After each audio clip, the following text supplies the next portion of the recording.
Thank you, Antonio. It's an honor to be here with all the great winemakers. And yes, I feel like I am the sorbetto between one fly and the other of the Barolo wines. Yes, of course.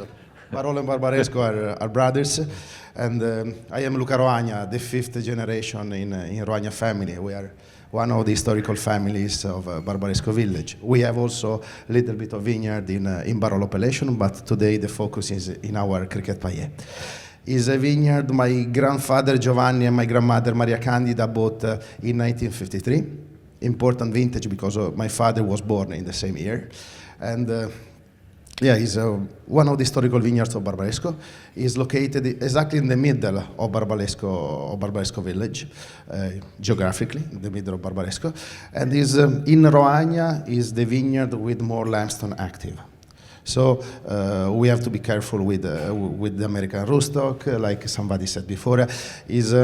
Is a vineyard who makes wine with a lot of tension, a lot of structure, and is why we age a little bit longer than all our friends in the area. We like to do 8 years of aging minimum, and half of the time is in cask, and the other time is in concrete.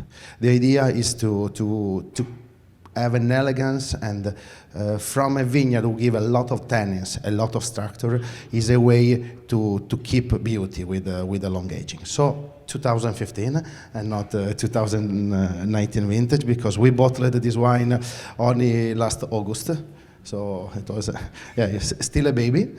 And yeah, it's a tiny production because from the 0.52 hectares, we make, like Antonio said, like between 700-800 bottles until a little bit less than 2,000 bottles. So we talk about like boutique wine. But in Roagna, everything is like this. We have 15 hectares, but a lot of small vineyards.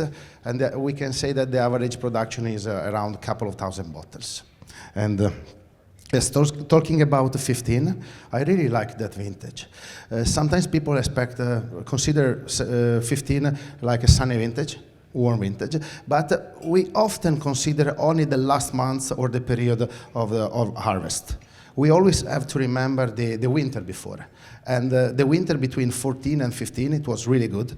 We had a lot of water, and it's important to have water collected inside of the soil for the summertime, and the season, of course, during summer the temperature was a little bit higher than the vintages before, of course higher than 14 vintage, but we had a little bit of rain in September, so it was really, really good. We harvested the Crichet Paje the 20th of October, so perfect ripeness. In our estate, we always pick grapes when the seeds are mature, are ripe. Never one day before, never one day after. We need a good ripeness. And yeah, I think it's a really classic, elegant expression of Crichet Paje. Somebody already spoke about the climate change. I have to say that I was invited many times and I spoke with a lot of friends. And I have to agree with a lot of my friends all around Europe that, of course, we have changes, but we never had so consistent quality one year after the other. And Crichet Paje is a good example. You have to consider that, of course, it's a vineyard from 1953. The MGA is Pajé, so it was a selection of my grandfather. He created that wine. From 78, we released the first label, Crichet Paje, like is now, but you have to consider that in 70s we had 78, 79, after we had 82, 85, 89. Now is the opposite.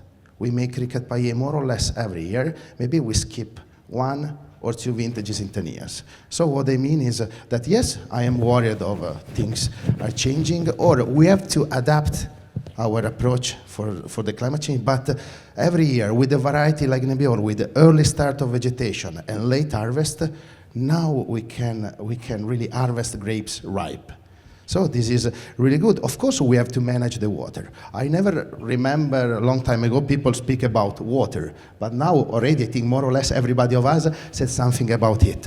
Yes. But for example, when I started in 2001, I joined the family, my father told me, yeah, you finished the school, now it's time to work. And what I did, immediately I stopped the work of the soil. So in Roagna we have no tillage. zero work. We leave the grass, and in summer, thanks of the dryness, the grass become a cover crop. So we have a natural cover crop. We don't have to put straw, and the cover crop keep humidity. And for example, thanks of COVID, it's not something like good to say, but I bought, like I think everybody of us, the thermometer for check temperature of the humans, and I use it also the same for check temperature of the soil.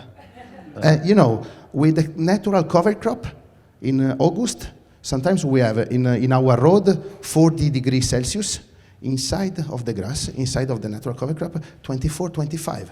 So if we think about evapotranspiration, how much water leaves the soil, if we have lower temperature, we keep more. So now we are not allowed to do irrigation by the law, or yeah, we can discuss about this, but it's not legal anyway. So one of the most important points is to keep it. And with the natural systems, so I think we have to adapt, because we don't work anymore like in the 70s. But working in a different way with the natural system is a way to keep more life, to keep fungus, to keep life, to keep alive the vines. And it's the difference, I think, at the end inside of the glass. One more thing, I think everybody of us does a lot of different research, and I think the research is really important to improve in area. I started a long time ago also research of vines from seeds. This sounds really unusual, but you have considered that thanks of the work from seeds, we have now all the variety we know all around the world. Of course, it's something really old school, like the monks did for many, many years. But I really believe in this project because thinking of other wine regions, like in France, I know somebody start plant not anymore indigenous variety, but other varieties. For example, in Bordeaux or in Champagne, they try hybrids. I think we have to do something to keep the Nebbiolo, not for now, because we don't have any problem now, to be honest.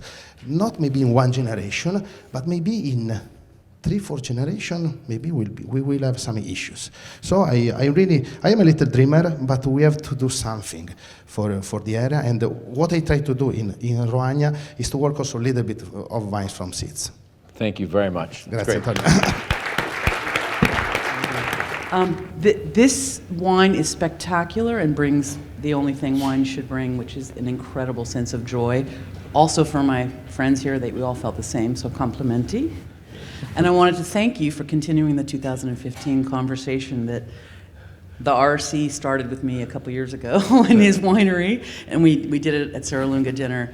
And I really appreciate it because you taught me to shut my mouth and listen to the glass today for that vintage.